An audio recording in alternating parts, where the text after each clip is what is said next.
he stayed. I went back to headquarters, and by the following morning, Colonel Brooks was killed.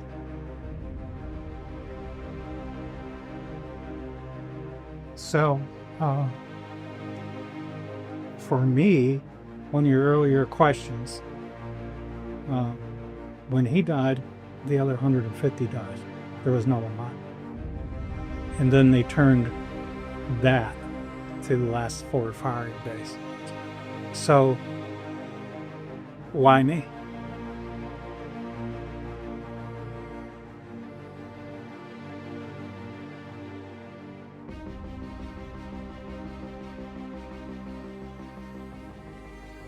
Hey, what's going on, everyone? Welcome back to the Serving with Faith podcast. I'm your host, Mike, and today we've got a really special episode. Over the last several days, I've had an opportunity to spend some time with a mentor of mine, a Vietnam veteran, Mr. Pat Lewis, former ASA member, and he has shared with me some amazing stories about God's provision in Vietnam during some dangerous times.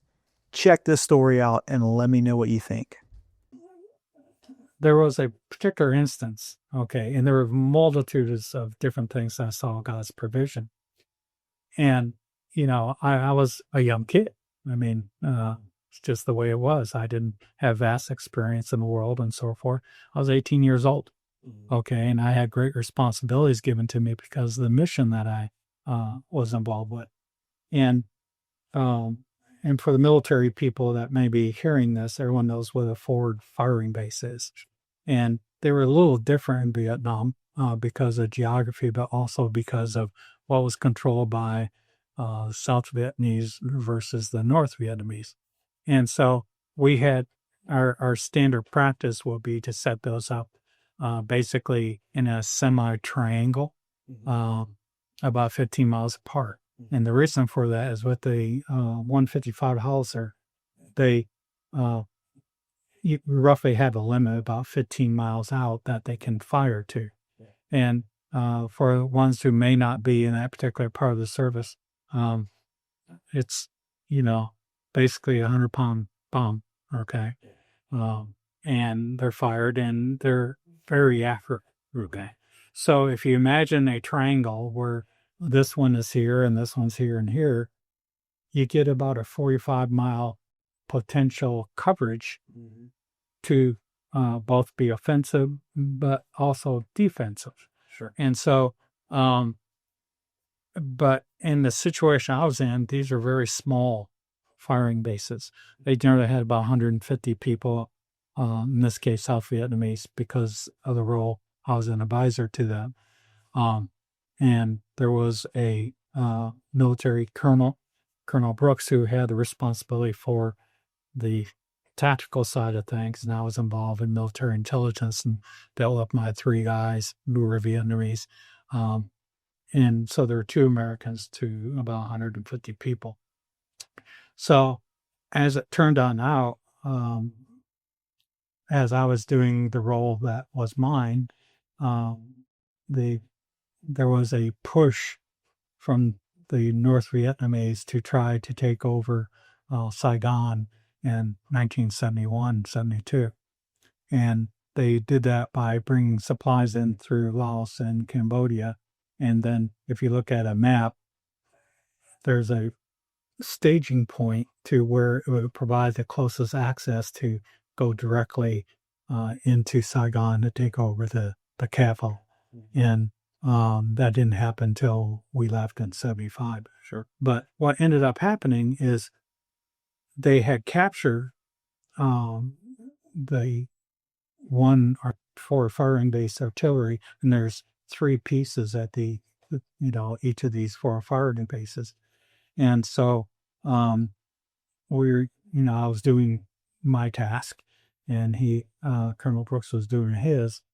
And as it turned out, when they captured the firing base that was to, in this case, the east within the area we're talking about, they had already captured all the land around the area. So there wasn't the ability, the roads were closed because they would shoot and kill everybody because they had control. Sure. So the only way to get in and out of that was by helicopter. but you still have control within the very limited space you could shoot guns and so forth within this firing base. So they took control of the one, and then they turned it. I was located in the middle one, and they turned the three 155s against us because they were taking advantage of the resources that they have captured.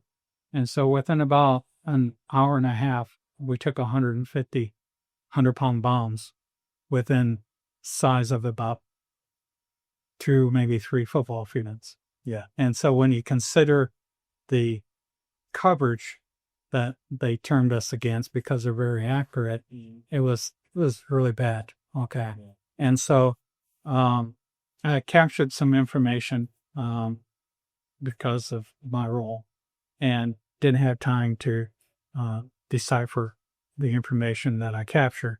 I sent it back to headquarters, and they deciphered it, and they found they were going to overrun all 3 bases, the 4 firing bases, because they already had control everywhere else.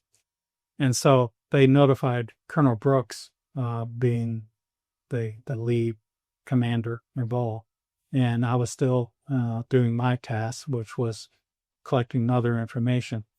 And so a helicopter came on in, and back then it was the Huey, not the Black Hawk. Okay. And they immediately, because you can hear a Huey for probably 6-7 kilometers before they ever get to where you're at, because of the way the rotors go through the air, just chop it. Okay.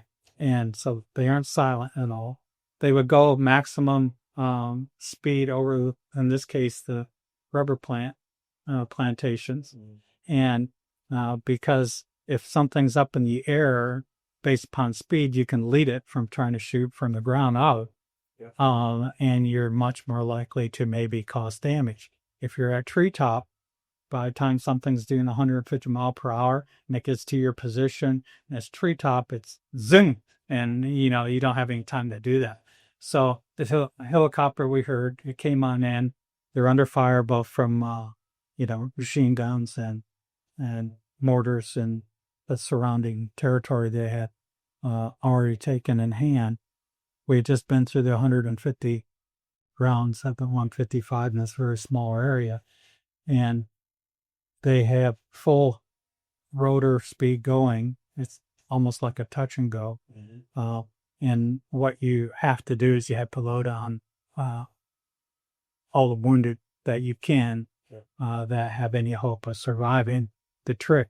And so I had to do triage to get individuals on the helicopter that had a chance. Mm-hmm.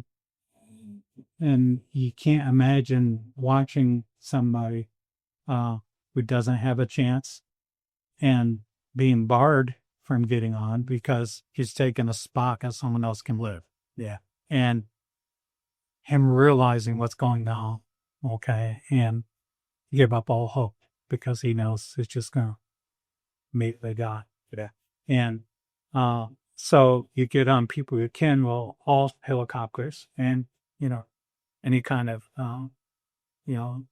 airplanes have weight limits. Yep. So we loaded everybody up and we got as many as we could. And under full rotor, I have the pilot and co-pilot yelling at me to get on the airplane. And I said, no, I'd catch the next one. And no, they were yelling at me to get on. They were higher rank than I was. And what had happened is Colonel Brooks had volunteered them to come and get me because they knew the place was going to be overrun. And you got to remember there was only 2 Americans with about 150 South Vietnamese. And so I was ordered to get on. Well, I couldn't get on because it was already at the limit of weight. And what happened when you overload a helicopter they really struggle to get into the takeoff. Once they're in the air, you get a little bit more ability, but if they can't take off, you're under fire. You're being, mortars are coming in and machine guns are hitting parts and pieces. And so you had to take wounded off. And these were people you already evaluated. They may have a chance. And so you have to take, they weigh less than Americans generally. Okay. And you have to take a couple of them off. So then I could be put on the helicopter. And that they're just in your brain, all this is going on, and it's just wrong. I don't know how else to, state it. But we ended up taking a couple off. I did get on, and then you had wounded who knew they would probably not be able to have another helicopter come in, and they're hanging on the skids on the bottom. So you have to get them to let go. So you do things you wish you wouldn't have to, so that somebody will survive. So I came under fire, left under fire, took casualties while it's happening, trying to save as many wounded as you can. And so Colonel Brooks, getting the message before I did from our headquarters, arranged that for me to get out of there because, technically I couldn't be captured because of my clearance and information and so forth. And so it was about the mission. He stayed. I went back to headquarters, and by the following morning, Colonel Brooks was killed.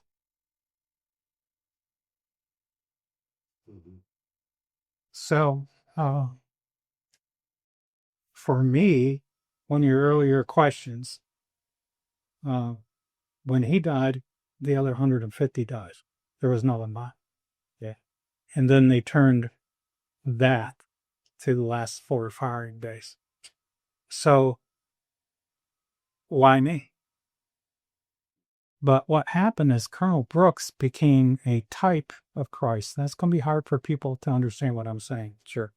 But a example. He was a believer. He actually, when we were in a small American group, we were always embedded with a larger Vietnamese contingent, would lead Bible study. Colonel Brooks is, I believe, 34 years old. Okay. He was a full bird. He had 2 kids and he had a wife. So he sacrificed his life because of his open responsibility with the mission. But he made sure I got out. Okay. So, because part of that mission is the task that I had to do. So, as a type of Christ, as an example, is not what Christ did. Okay? But in this case, for sin. And so the penalty of sin that we're all born into,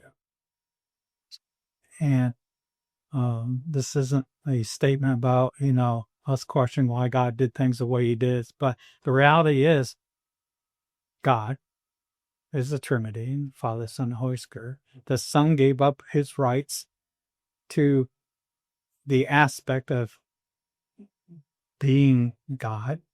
Okay. It says in Genesis that all things were created through him, through Christ. Okay. Gave that up so he could be human, because the only way for sin to be nullified because of how we are is there had to be a something that would fulfill the sacrifice to heal the sin that we had in our life. And that's what Christ did when he died on the cross. And it sounds easy, but you're talking about all sin for past, present, future, for everyone who has ever lived and will live there. Okay. And so by doing that, God has healed the chasm between us and him and drew us into him and hold us because his love for us. Didn't Colonel Brooks do the same thing? To share the love that he had because he had authority. He had it. He got it. Okay. It required the ultimate sacrifice. Jesus paid the ultimate sacrifice. So you think about afterwards, I'm sure there's some, military people struggling with why me, survivor skill. Yeah. Okay. The reason is when you were created and you're here, it's because of his purpose. So the real question isn't why me. The real question is, what do you want me to do? Yeah. Okay, because if you're here for a purpose, you need to figure out what that purpose is. And it changes as you grow older. Okay, I'm an old guy. Okay, I mean, it's just the way it is. I can't change it. Okay, so why am I here today? Why are you here today? And I hadn't mentioned this previously when we were just yakking. My brother's was in the Marines during Tet in Vietnam. My other brother served in the Navy prior to Vietnam. My brother was shot 6 times at once. 2 in the head, back, hip, arm, and somewhere else. And he survived. 30-some operations later, all he remembers is being hit with a machine gun, passing on out, and he woke up in a hospital ship a month later. And all he could think about is, why am I here? They had a buddy system back then. You could have more than one guy enlist with you, and there was a contract that no matter what happened, the 2 of you would go to whatever duty. So you had your buddy. Yeah. Okay. Buddy was killed. Okay. So how did he come to know the Lord? Because 15 years later, he still had survivor skill. Why am I here?